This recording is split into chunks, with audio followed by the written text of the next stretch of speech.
IFM News. IFM News. Live report.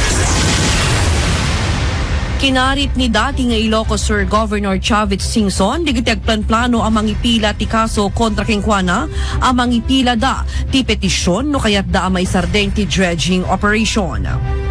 Daytoy tinagbalin a reaksyon ni Singson, kalpasan ti plano a panagipila ti kaso iti ombudsman, dagiti taga-kawayan Ilocos Sur, gapo itinaso nga operasyon iti lugar da.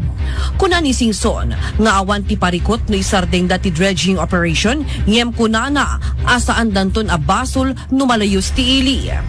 In paganet get ti dati nga opisyal, nga aramiden dalaeng ti pagsayaatan iti probinsya, akunana nga isupayan iti kabaknangan ti intero a pagilyan, ngem gapoy ti apal, digiti inawagan na nga attack dog, ket aramaten dan, digiti tao tapno perjen isuna.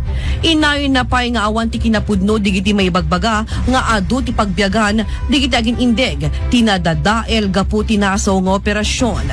May palagip ang nagbalin na kontrobersyal tinaso a banag gapu iti atap ti kaadwan asaan a dredging no dikit ni black sand mining ti mapaspasamak a posible a makaapektar iti turismo ken pagbiyagan digiti agindeg.